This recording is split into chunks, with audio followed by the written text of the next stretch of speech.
When you're selling high ticket coaching offers, the invitation is to show up as a leader and ask for the sale with the courage to be disliked.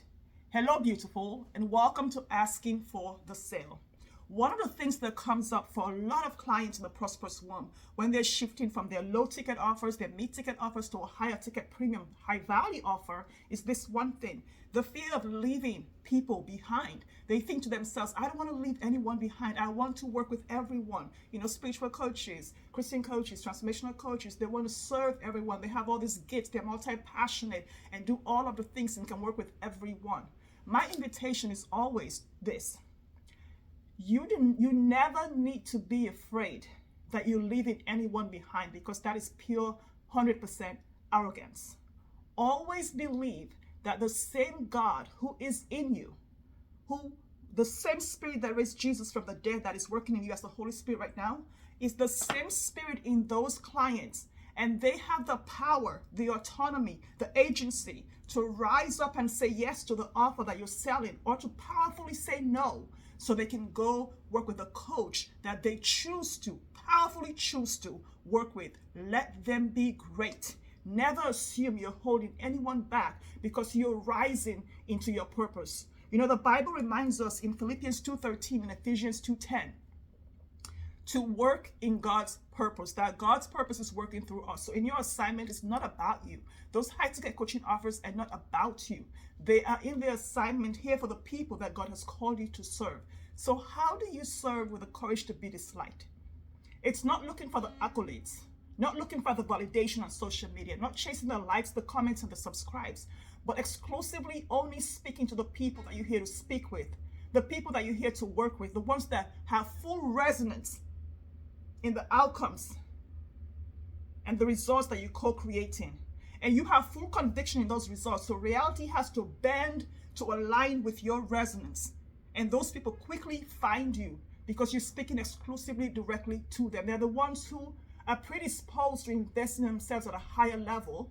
But not only that, they might not even have the money. It's not about the money. It's because they want this, because it is valuable to them. It is useful to them.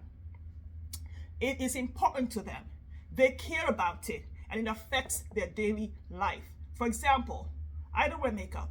So if you try to sell makeup to me as a lifestyle and beauty coach, I am not going to buy it even if I have the money to buy it, because it is not important to me, it is not useful to me, it is not valuable to me, and it means absolutely nothing to my outcomes and desires in my own life.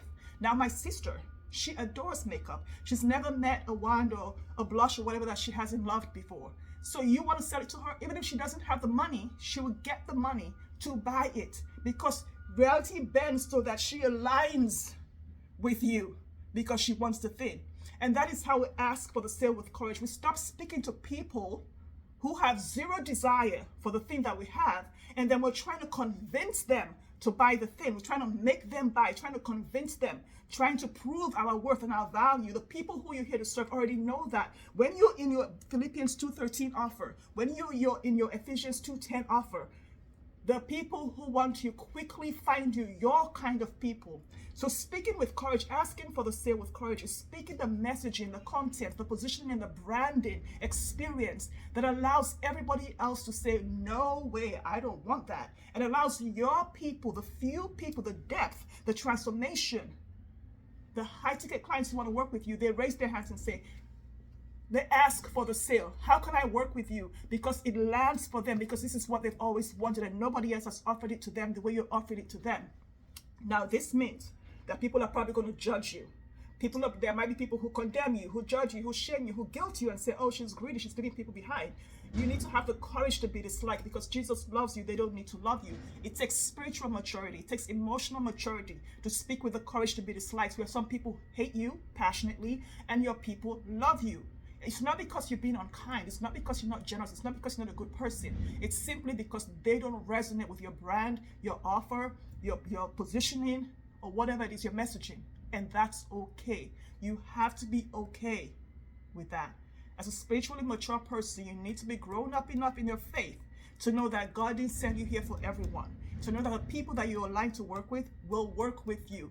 Let the other people dislike you. It is their job. They can take that up with their therapist. It's not your job to do anything with them. which means how does this show up in your business?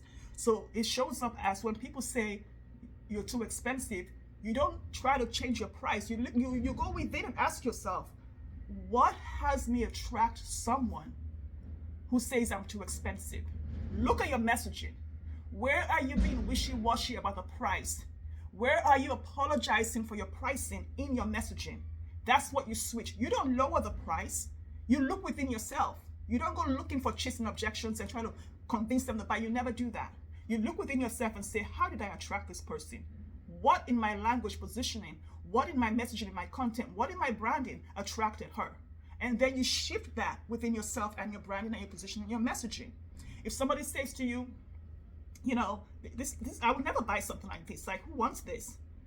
What in your messaging, content, or branding attracted someone to actually get on a sales conversation with you who did not value what you have to offer?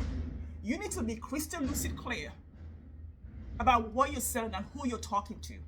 And they need to feel that in their bones. They need to have a feeling. So when you identify your offer, you create your high ticket coaching offer, the first thing I ask my clients is, look, what does your client need to feel to get this health coaching offer? What does she need to feel inside of herself? What emotion, what feeling does she need to feel inside to make her say, oh my gosh, where have you been all my life? That I want that, I love that. Why is nobody else doing this? That is the feeling they need to have. And that only happens when you ask for the sale with the courage to be disliked. And asking for the sale is not sitting in the sale conversation saying, okay, so blah, blah, blah. It starts with your offer, your midwifing the gift for the specific person that is asking for the sale. So as soon as they see the email, they hear about it, you don't have to get into a sales conversation yet. Before they get into the sales conversation, they want to. They email you, they DM you, they call you and say, oh my gosh, how can I connect with you? I want this offer. And then they apply to work with you in a sales conversation. That's why we have sales applications, because it pre-qualifies and disqualifies. It repels everyone who is not your perfect client or your best for you clients. I call it your kind of clients. We all have clients we want to work with. There's my kind of client is not your kind of client. Your kind of client is not Jennifer's client. Jennifer's client is not her client. So you talk only to your client, but that takes courage to be disliked. You know, selling high ticket is like running for the election, running for president of the United States. You don't try collecting friendship bracelets and likes and subscribes. They won't vote for you. You tell the people who you want to vote to you, who you want to vote for you, exactly what they are looking for, what they need to feel inside themselves to vote for you, what they need to do to connect to you. That's the information and messaging you share. Not the wishy-washy one that makes everybody feel groovy and happy and love you and whatever. No, it's cute, but it's not going to work. It's the same thing in high-ticket sales. The cute stuff doesn't work. People who like you are not necessarily going to buy from you. But people who you support to powerfully trust themselves, to trust you to work with them, those are the ones that are going to buy for you. And that means you have to say the truth. You have to tell them the things that nobody else has said to them. You have to create the transformational insight that supports them to know that this is the thing. This is the thing. And it has to speak to what they value the most, what they respect the most, what they want the most, what they care about the most, and what's most important to them. Makeup's not important to me. If you sell it to me, I'm not going to buy it and I have the money for it. If you sell it to my sister, she'll buy it. It's not about the highest paying client. It's not about the client with money. The courage to sell high ticket, to ask for the sale with the courage to be disliked, simply means you're being who God says you are. You are in your purpose. And you're allowing the reality to bend to you because you're talking to the person that wants the thing. There's zero convincing. There's zero convincing. You're not turning lead into gold. You're not making people buy. This is where the bros have it wrong all this time. We need to stop convincing and we need to show up and give the people who want what we have, what they want. And everybody else can go get what they want from somewhere else. Ask for the sale with the courage to be disliked. Let me know how this lands for you in the comments below.